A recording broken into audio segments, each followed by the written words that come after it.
Assalamualaikum warahmatullahi wabarakatuh. Selamat siang buat adik-adik mahasiswa. Jadi untuk video kali ini kita akan membicarakan tentang materi mata kuliah administrasi perkantoran modern.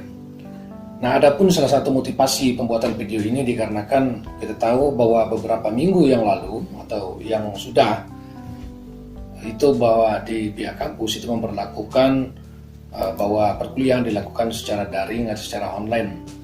Ini menyikapi situasi daripada kondisi virus corona atau COVID-19 semakin meluas, sehingga tidak memungkinkan kita untuk melakukan kuliah secara langsung atau tatap muka.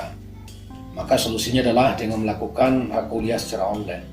Nah, namun demikian, kuliah secara online ini di samping banyak kelebihan, tapi juga ada beberapa memang titik lemah yang memang menjadi kendala kita. Salah satunya adalah tidak memungkinkan kita untuk menyampaikan materi secara detail, ya. Dikarenakan memang kondisi geografis kita itu tidak semua kita berada pada spot jaringan internet yang bagus, ya. Ada juga yang jaringan internetnya cukup lemah, sehingga ada beberapa mahasiswa yang menanyakan ini bagaimana cara agar perkuliahan bisa dilangsungkan tapi ada sedikit gambaran lebih jelas tentang materi perkuliahan. Nah, maka untuk mata kuliah administrasi perkantoran modern ini, saya mencoba membuat video ini untuk bisa atau dengan harapan dapat ditonton oleh para mahasiswa khususnya yang mengambil mata kuliah administrasi perkantoran modern. Jadi adik-adik mahasiswa, bicara masalah administrasi ini sebenarnya merupakan materi atau topik yang cukup menarik sebenarnya. Dikarenakan hampir seluruh lini kehidupan, terutama dalam kehidupan berorganisasi itu, persoalan masalah administrasi ini tidak bisa kita elakkan, ya. Dalam organisasi juga seperti itu.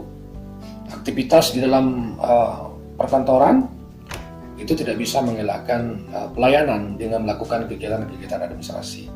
Oleh karena itu maka penting kita memahami masalah administrasi. Walaupun sebenarnya untuk materi administrasi ini itu sudah dipelajari di mata kuliah pengantar ilmu administrasi di semester yang lalu, tapi setidaknya hari ini kita juga menyinggung itu agar lebih terhubung dengan materi administrasi perkantoran modern. Jadi saudara, pada dasarnya kita sebagai makhluk sosial, ya, atau sebagai manusia, kodratinya memang itu kita memiliki kebutuhan. Ketika kebutuhan itu kita usahakan, maka kebutuhan itu menjadi tujuan bagi kita. Jadi kalau kita bicara masalah tujuan, berarti ada suatu target, sasaran yang ingin kita capai. Kalau dalam organisasi pemerintah itu tujuannya adalah memberikan pelayanan. Kalau dalam swasta itu tujuannya adalah untuk mendapatkan keuntungan atau profit. Nah, bicara masalah tujuan ini, ada tujuan yang bisa kita raih sendiri, kita capai sendiri. Ada juga kebutuhan yang memang tidak bisa kita lakukan sendiri atau kita capai sendiri. Nah, ketika kita bicara masalah tujuan, maka lahirlah faktor yang menimbulkan administrasi yang pertama, yaitu adanya tujuan. Kemudian saudara, ketika sudah jelas tujuan atau sasaran yang ingin kita capai, tadi kita katakan ada tujuan yang tidak bisa kita capai sendiri. Nah, mau tidak mau, kita membutuhkan orang lain, ya. Kita membutuhkan orang lain, ya, yang bersama-sama dengan kita untuk mencapai tujuan atau sasaran yang sudah kita tetapkan sebelumnya tadi itu. Nah, maka muncullah faktor yang kedua, yaitu disebut dengan sekelompok orang, ya. Jadi sekelompok orang itu ada beberapa orang atau satu orang lebih, itu dikatakan dengan sekelompok orang. Jadi muncul faktor yang kedua, itu sekelompok orang. Nah, sekelompok orang ini dalam hal upaya untuk mencapai tujuan tadi yang sudah kita tetapkan itu, maka konsekuensinya itu maka terjadilah apa yang disebut dengan kerjasama, ya. Jadi terjadi kerjasama, dan kerjasama ini pada dasarnya merupakan usaha dari sekelompok orang tadi itu yang memiliki visi yang sama, kemudian saling dukung-mendukung, saling bahu-membahu secara terintegrasi, secara bersinergi, bersama-sama berusaha untuk meraih dalam prosesnya, berusaha bersama-sama untuk mencapai tujuan yang sudah ditetapkan tadi itu. Jadi maka lahirlah faktor yang ketiga, yaitu jadi intinya cukup sederhana saudara, bahwa pada dasarnya administrasi itu tidak timbul begitu saja, tetapi ada 3 faktor yang menyebabkan administrasi itu timbul atau ada. Yang pertama itu ada tujuan tadi, yang kedua ada sekelompok orang, kemudian yang ketiga ada kerjasama. Itu adalah poin yang pertama untuk materi kita dalam video ini, atau untuk administrasi perkantoran modern. Nah, kemudian saudara, setelah jelas persoalan kenapa administrasi itu timbul, maka yang juga harus kita pahami itu adalah bahwa ada batasan-batasan tersendiri dari ruang lingkup atau capaian daripada kegiatan-kegiatan administrasi tadi itu. Jadi tidak seluruh kegiatan-kegiatan itu dikatakan dengan administrasi. Jadi kalau kita cerita ke belakang, itu ada juga cerita sejarah tentang administrasi dianggap sebagai keseluruhan dan tata usaha. Tata usaha itu adalah keseluruhan dari administrasi. Nah, ini mungkin cerita dalam konteks materi tata usaha, nanti kita akan bahas pada berikutnya. Namun pada intinya yang ingin saya sampaikan itu adalah bahwa ada batasan-batasan di dalam kegiatan-kegiatan administrasi. Nah, batasan kegiatan administrasi ini itu hanya sebatas kegiatan penyelenggaraan, ya, hanya sebatas kegiatan penyelenggaraan. Jadi kegiatan penyelenggaraan itu adalah kegiatan pelaksanaan dalam konteks mengupayakan, ya, melaksanakan, kemudian mengatur, ya, mengusahakan, kemudian menata.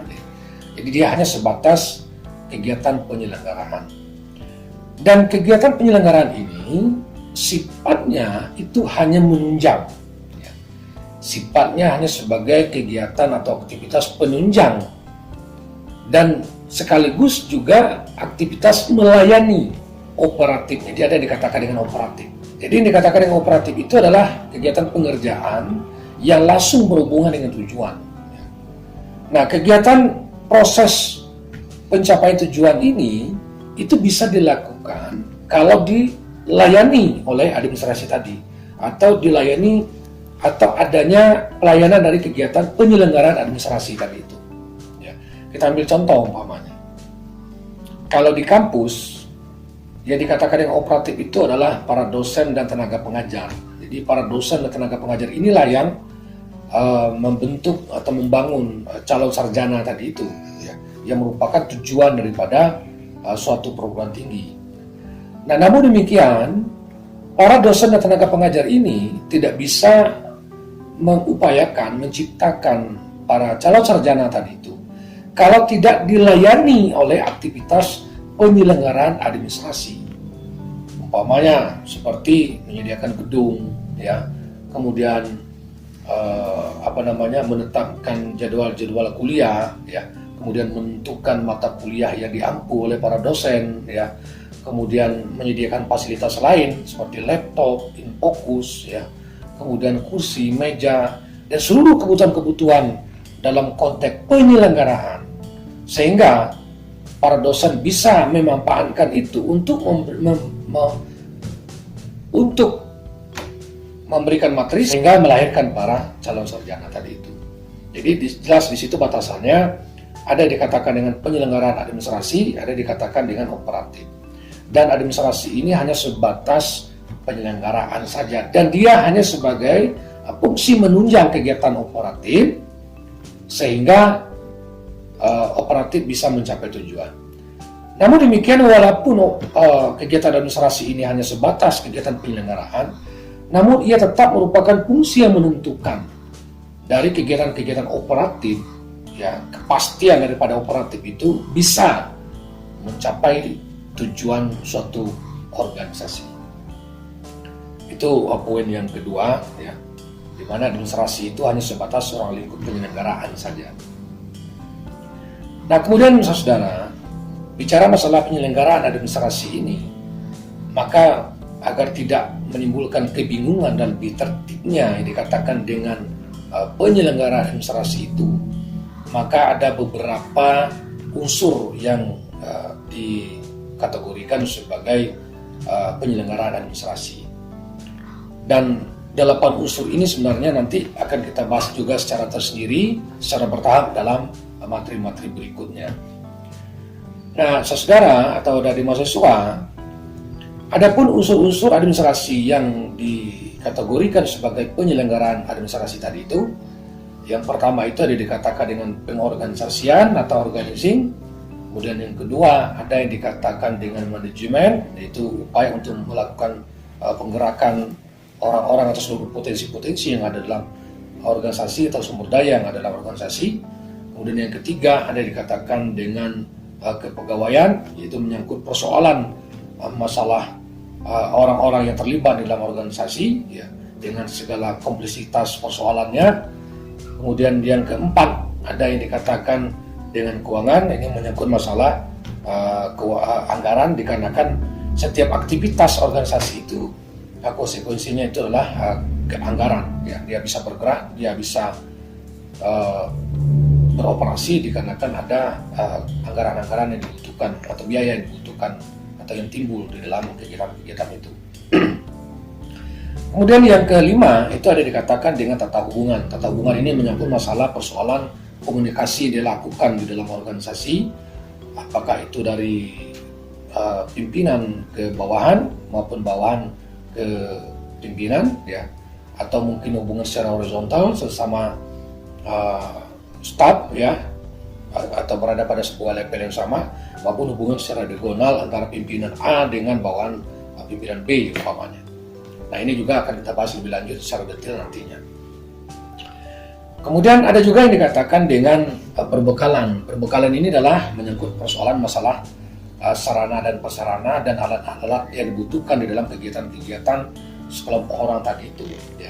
Jadi seluruh fasilitas yang dibutuhkan itu akan dibicarakan di dalam materi perbekalan, dan ini termasuk salah satu unsur administrasi, ya. Nah, kemudian ada juga dikatakan dengan tata usaha. Nah, tata usaha ini merupakan salah satu aktivitas bagaimana penanganan informasi, karena kita tahu bahwa setiap organisasi itu pasti membutuhkan informasi. Seorang pimpinan organisasi ketika dia melakukan pengambilan keputusan atau dalam konteks dia bisa melahirkan ide-ide untuk membangun organisasi dan segala macam, itu pasti dia membutuhkan informasi. Orang-orang dalam organisasi juga seperti itu. Ya, ketika mereka ingin melakukan aktivitas upaya kerjasama tadi itu, maka mereka membutuhkan input daripada informasi. Nah, begitu pula secara keseluruhan itu adalah bahwa perkembangan organisasi itu akan sangat ditentukan oleh informasi. Nah, maka tata usaha itu disebut dengan memori, ya, memori dari organisasi itu. Kalau tidak ada kegiatan ketatausaan ini, maka sulit kita berbicara organisasi itu akan bertahan, ya, apalagi tidak dikelola dengan baik, dan bisa jadi dia kolab atau organisasi itu akan lumpuh. Kemudian yang terakhir ada yang dikatakan dengan perwakilan, ya. Perwakilan ini adalah kegiatan upaya untuk membangun citra, image yang baik dari organisasi kepada publik. Jadi setiap organisasi itu dalam konteks berkembangnya dia perlu membangun opini yang baik di tengah masyarakat, tetapi tentu ini kuat korelasinya dengan 7 unsur yang lain, di mana kegiatan-kegiatan itu dilakukan dengan sebaik-baik mungkin, dan hal-hal yang baik itu penting diketahui oleh publik sehingga menimbulkan sebuah kepercayaan, ya, terbangun opini yang bagus, ya, dari organisasi yang bersangkutan. Jadi singkat saja untuk materi kita hari ini, yaitu materi mata kuliah administrasi perkantoran untuk pertemuan pertama, yaitu faktor-faktor yang menimbulkan administrasi. Jadi itu saudara dari mahasiswa, selamat siang dan ketemu lagi di pertemuan berikutnya. Assalamualaikum warahmatullahi wabarakatuh.